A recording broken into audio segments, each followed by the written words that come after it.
ride with me in my foul life. What's up?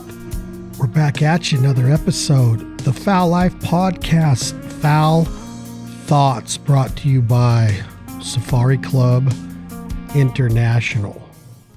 I got to thinking this morning about how important it is that we have variety in our hunting. And what I mean by this is,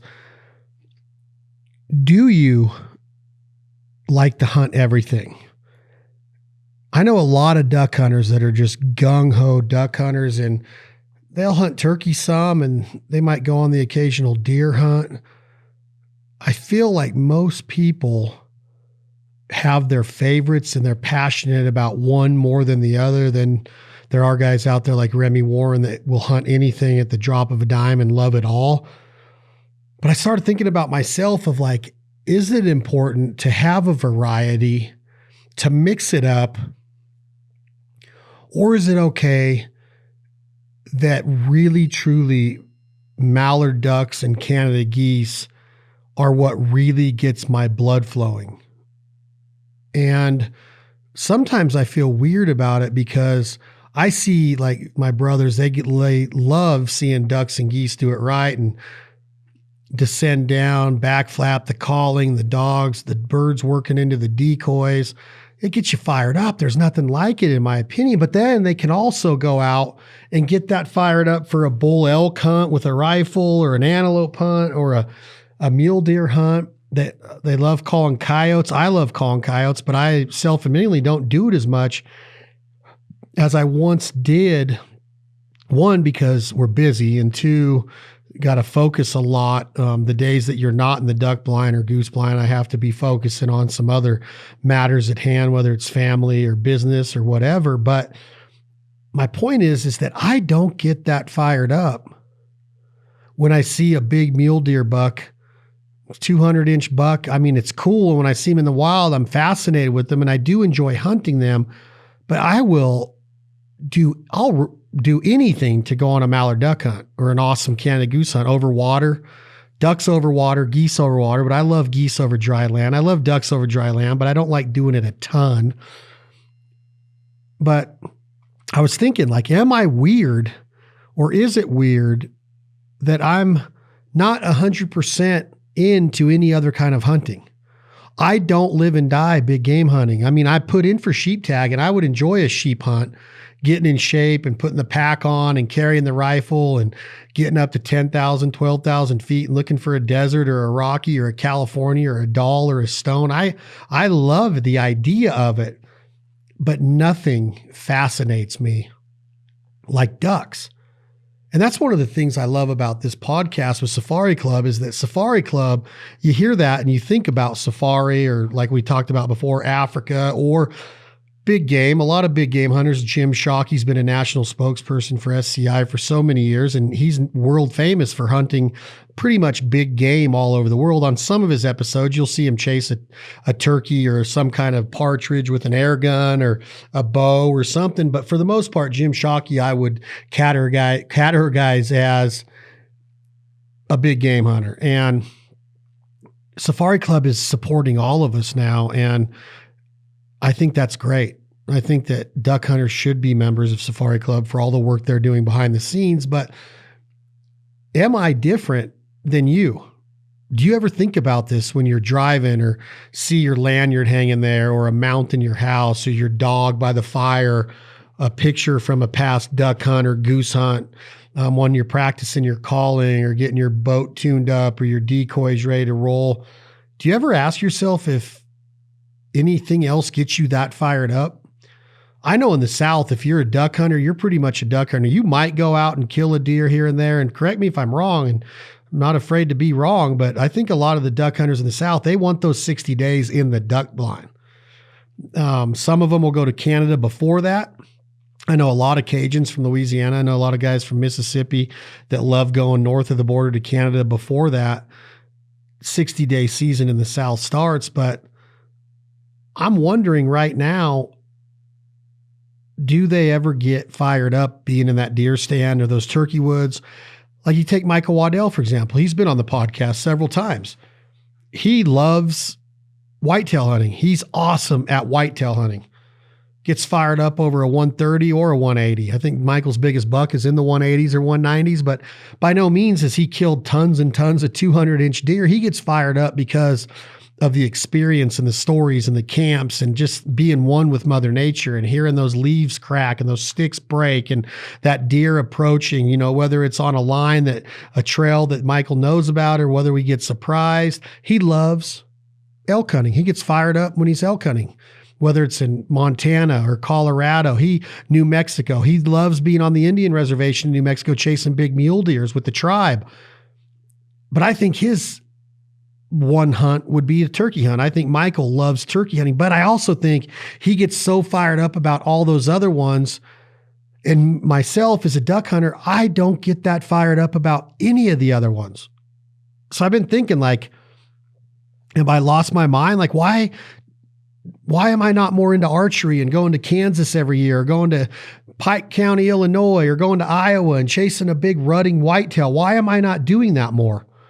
Why am I choosing, or what is my brain telling me that when I see a mallard duck and I'm on pavement and I'm driving and I look over and see him swimming, or I see some pitching into a hole? It could be local ducks at the park. It could be at a river. It could be going 90 on a freeway. If I see a bunch of Canadas cupped up and going into a field, I lose my freaking mind.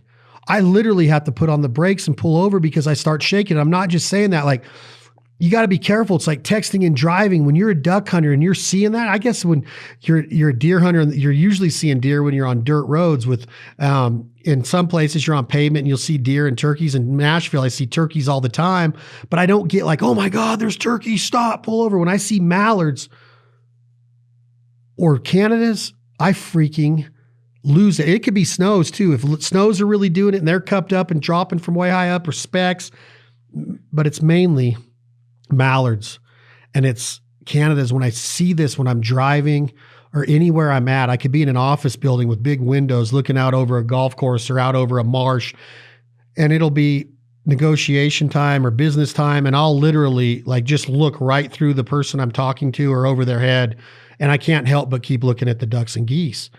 And I don't get that way with mule deer or coos deer, whitetail deer, moose or elk or antelope or sheep or mountain goats. I get that way with coyotes sometimes, but even when I see a coyote, I'm more like, how could I get him? How could I get her? If I was hunting this area, I would get there. I would get there.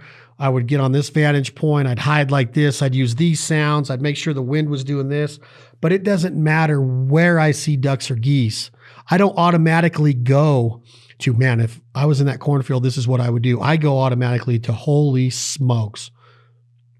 Or another word that starts with S, holy, and I just am wowed by them. Magic. I'm fascinated. The way they cut the air, the way they move their feet and their wings, the way they maneuver, the acrobatics in the air, just the beautiness in their flight patterns, and the way that they can cup up and the way they can, work down from high distances, and all of that stuff just blows my mind. And that's what I love about being an American waterfowl hunter and having the support of somebody like Safari Club and California Waterfowl Association out west, and all of the folks that we've met across Canada and America and down in Argentina and other parts of South America. It's just a fascinating lifestyle, a way of being able to meet people and network and share a common bond. And I know deer hunters do the same, and turkey hunters and golfers and sports fanatics. And it could be a sewing class, and people are going to have something in common, but I'm telling you, it's different with duck hunting. I love everybody hunting what they want, but I love the fact that I'm a duck hunter and a goose hunter and a waterfowl hunter, and I love all the different things that go into it. And now that the season's coming to a dead end with, I'm not going to do many more snow goose hunts. Might have one more Aleutian Canada goose hunt to do, But other than that, it's on to turkeys and some fishing. And I'm sad about it, but I'm also excited to apply the passion and the love and the technique and the skill set for the 2021-22 season. I want to work harder to be better at everything this year, especially if COVID halts a little bit and we open back up and we can get to Canada. I am never going to take this for granted again. I've been talking to my Canadian families lately, and knowing that there's a chance has me fired up. I don't know how good of a chance there is, but it's got me thinking I am so lucky that I've got to go to Canada as many times as I did. Because could you imagine, boys and girls, men and women, if we could never go again to hunt waterfowl? With the way their government is up there with firearms, anything could happen. These poor prairie province towns, these outfitters that depend on tourism and the American dollar, fishing and hunting, to come up and hunt everything from black bears to brown bears to moose to mule deer to whitetail deer in Alberta, big whitetail deers in Saskatchewan, ducks, geese, catching pike and lake trout, northerners, like they depend on it. And I just start thinking, like, I love the fact that I've gotten to go to Canada. I love the fact that I get to go to Canada for waterfowl, because that's the mecca. Even though it's got the big deer and the big moose, it's the waterfowl mecca. And not getting to go just showed me and proved to me that we can't take things for granted. And I think that I don't know if a deer hunter that got to go up there every year feels the same that I do about the ducks and geese. And I'm not saying they don't. I'm just saying I don't know.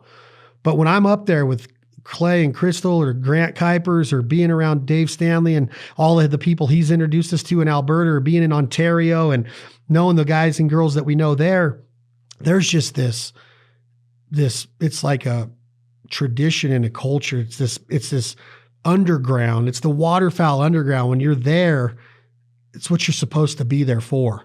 Whether you're staying in a hotel or a lodge, you're eating at the local Chinese restaurant or some eggs at a local cafe, or talking to a farmer, working with local businesses, being in a hockey rink, being, going in there and doing curling with the locals. I've done it all up there. I've been around all of it. And it's the waterfowling that's the common bond of all that. And I just feel different about it. I feel like I don't know if I've lost touch with reality, that I should be into all these different forms of hunting, or are there others out there like me that are so eaten up with ducks and geese they don't have time or space in their lobes of their brain to fill it with anything else. I remember, like, when I first went on an archery hunt in Kansas, how awesome it was when a whitetail finally came out, and they call him the ghost of the woods. And he came out and I was like shaking in the tree stand. I loved that feeling, but it was soon forgotten. But I've been to Kansas hundreds of times and watched mallards pitch into the Arkansas River, or Canada geese lessers pitch into a cornfield or a winter wheat field, and they're just stained in my memory bank, in my mind. I could tell you so many different memories I've had of ducks and geese in the state of Kansas, and I freaking love every single one of them. And I don't know if it's supposed to be that way. I don't know if I'm supposed to be geared more or wired more like my brothers that love putting in for their tags and they hope that they get one. I put in for one and go, please don't let me get it. It's going to be a really, really good October, and I don't want to be hunting mule deer in Nevada when I need to be chasing when I need to be chasing ducks and geese in Canada at that time of October. It's a weird feeling, but I've been thinking about it and wondering, am I the only one? I doubt I am. I'd like to take a poll, a focus group, study group of waterfowl hunters, and see if they think the same way, or are they cool with, I'll go and hunt deer a couple days, and then if I get out for ducks, I'll go. I do duck hunting to pass the time. Duck hunters don't duck hunt to pass the time. It's too much work. It's too expensive. It's too much of an investment, not just financially, but physically and mentally and emotionally. These ducks will wear us out. That's why we talk about, in one of our brands, how we talk about we merely exist in a duck's world because they control our every move. And here we are in March, and they're still controlling my mood. I'm supposed to be ready to geared up for turkeys in summertime and boats and jet skiing and swimming pools and all that. And I'm thinking about, how can we do this with our show? Or how can we get ready for this for a hunt? I wonder if we need to go here next year for a hunt. That's how I'm thinking. I don't know if I'm crazy.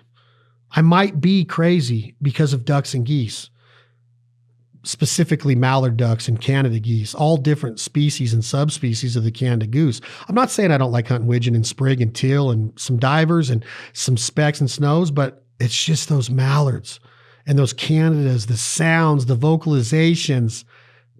I think those are the kings. And I know the canvasback's called the king, but the mallard is the king of ducks. We all know that. And the Canada goose for sure is the king of geese. And I'm not saying that snow geese aren't awesome. They're very smart. There's lots of them. They live a long time. But the culture of the Canada goose and hunting Canada geese is where it's at for me. And that's what I think about. And I just wanted to know, like, am I nuts I don't get excited when people are like, hey, you want to go on this elk hunt with me? Like, I know Nick Munt would be like, hell yeah. We're going after a 400-inch bull. We're going to bugle them in. We're going to cow call. We're going to scout from this vantage point. We're going to do all this with our optics and everything. And I'm sitting there going, well, is it during duck season? Well, no, it's a September archery bull season. And I'm like, well, I'm going to be getting ready for Canada at that time. It's almost like I'll find an excuse not to go. And I love being outdoors. I love being in camp. I'll be the camp cook. I'll cook all the meals, 3 squares, 4 squares a day for when the hunters get back. And I love elk. I love their sounds. I love eating them, tenderloins and backstraps and all different cuts off of the elk. Excuse me, but it doesn't get me juiced up. Like if Nick Munt called me and says, hey man, I'm up here at my place in South Dakota, ton of mallards around. You want to come up? Yep. See you tomorrow, Nick. And now Nick might be like, well, when you get here, there's going to be a key, garage door openers right here. Do what you need to do. My place is your place. Mi casa, su casa, but I'm out of here. I'm going to chase whitetail in Montana. And I'd be like, no way. There's a ton of mallards around. Nick be like, yeah, I know. Don't need them. And I know Nick will duck hunt if he gets invited. I've seen Nick duck hunt at Hooray Ranch in Kansas. And I know he rolls around with Waddell and T-Bone. They shoot at a duck here and there, but they're not eating up with it. They're truly not. If you go to the bone collector booth, it's not like our booth. We got duck calling going on and videos playing of ducks. You go over there and it's archery, it's whitetail, it's big game stories, but they'll talk about ducks. They're passionate about the outdoors. Don't get me wrong. They love our hunting culture and our hunting society and our hunting traditions. They love this privilege that we all get to enjoy, and they love all sorts of realms of it, but they're not going to get all fired up to run across the street to hunt mallard ducks like I am. So maybe I'm not the only one out there that just loves one particular duck. Even though Waddell will hunt a whitetail as much as he will a turkey, I think if he was told this is your last hunt ever, I think Michael, and I don't know 100%, but I think he's grabbing the kids and going in the turkey woods. Munt, I'm thinking he's going to go moose or a big Western big game animal, a mule deer, an elk. I think T-Bone's going to be in his land in Kansas or Georgia, and he's going to be archery hunting for sure for whitetail if it's his last hunt. I could be wrong. You ask those 3 bone collectors. But me, I just wanted to talk to my fellow duck and goose fanatics. Am I the only one that thinks this way, or is duck hunting really the baddest ass hunting there is in the world? From the camaraderie to the camps, to the socializing, to the blind and the ribbing, to the cooking, to the meals, to the dogs, to the leaves, to the water, to the jerk strings, to the decoys, to the blinds and the concealment, to your dog stands, dog blinds, boat rides, UTV rides, ATV rides, 4-wheel drive truck rides, the boat ramps, the calling, the looking at the sky, the weather, the forecasting, the moon phases, the recipes, the Traegers, the highballs with your buddies at night, getting your blind bag ready, getting a banded bird. I could go on and on and on and on. The mojos and spinning wings. Should I use it? Should I not? Should I have it on a remote in case Canada geese come? And we know how much Canada geese despise spinning wing decoys from Mojo. That's why you have it on a remote, because as soon as you see those mallards get their attention with the flash, we're strategizing, we're painting our picture, we're creating our masterpiece. This is the way that we want our hunt to come together. Do all hunters think like this? Do turkey hunters think like this? Or does Nate Hosey just go out there and because he's so talented, he could just cluck one up and just purr and do all the things and spitting and drumming and get one of those big tom turkeys to fan out and dig its spurs into a hen decoy and go to fight in a Jake decoy before he lays it out with his 12 gauge? I don't know. I know he's fired up about turkey hunting, but does he strategize or does he just go out and cut one and then go get on it and bring it in? And that's a cool part of turkey hunting. I like those 10 o'clock a.m. morning birds. I don't like the birds off the roost. I like getting them when they're coming off their first hen. But back to duck hunting, think about everything I just said. I love every bit of that. Then you got mentioned all the different places we get to go to do it and how the people that we've got to meet doing it and all the people we're going to get to meet in the future.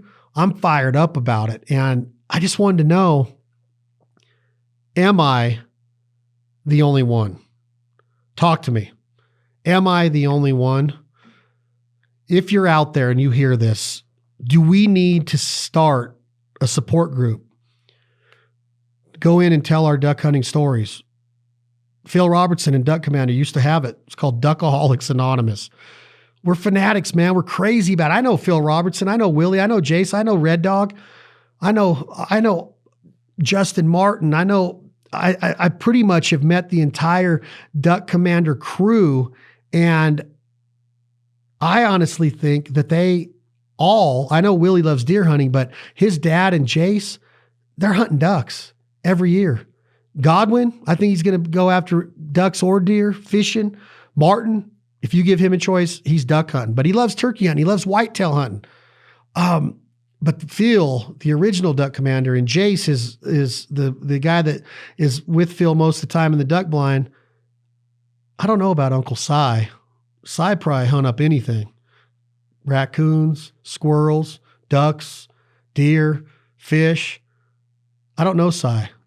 But I think the other ones are going to be mallard hunting. I think maybe not Willie. Willie might not have got that bug like his dad and Jace got. I just want to know, are we the only ones? Duckaholics Anonymous. Should we bring that back? Should we call Mr. Phil Robertson and ask him if we could use that name? Would you fly somewhere once a week to meet with this class? Or can we do it on Zoom where we get to stand up and say why we're addicted to duck hunting and goose hunting and have others tell us in this support group to help us through these troublesome times of the off season? That's my foul thoughts. It's crazy. It's where my mind goes. It's nuts. I get it. You don't have to tell me. You surely don't have to tell me twice that I got issues. I got mallard issues. I got Canada goose issues. I can hear them in my head right now.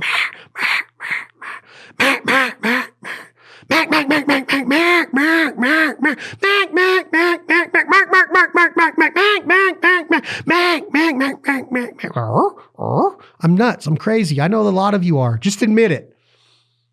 I got my card. I don't want to get my Duck Ghetto card revoked. I want to be part of this club until I'm 6 feet under.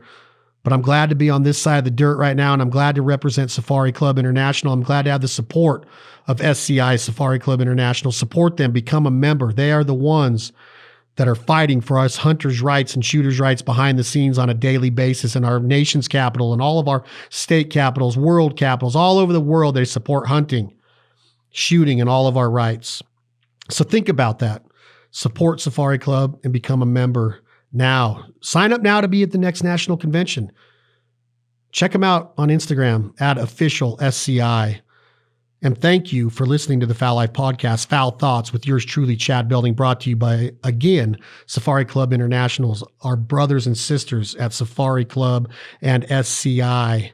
We couldn't do it without them. We couldn't do it without you, the downloads, the subscriptions, supporting the partners and sponsors that support us. Brand new episodes of the Fowl Life TV presented by Benelli coming soon exclusively to the Outdoor Channel starting July 2nd. New episodes of the Provider TV coming your way on Mo TV, My Outdoor TV. Get a subscription today. Thank you for supporting Bandit and Avery and Greenhead Gear and Jargon Game Calls, American Almond Beef. Thank you so much for supporting the Fowl Life Podcast, This Life Ain't For Everybody podcast, and Where the Pavement Ends podcast. We're humbled to be a part of your daily listening, your daily watching, your daily consuming. Again, we couldn't do it without all of you. Thank you, SCI. Thank you to our friends and family. Go out and hunt something up. Become a better hunter today. Introduce somebody new to the great outdoors. Boy, girl, niece, nephew, brother, sister, your wife, your girlfriend, your boyfriend. Get them out there. Let's do it right. Let's drop the egos and let's continue to be addicted to mallard ducks. I'm Chad Belding. This is another episode of Safari Club's Fowl Thoughts. Tom, Jake, hit that button. This is 2 a.m. Logic. The song is called My Fowl Life.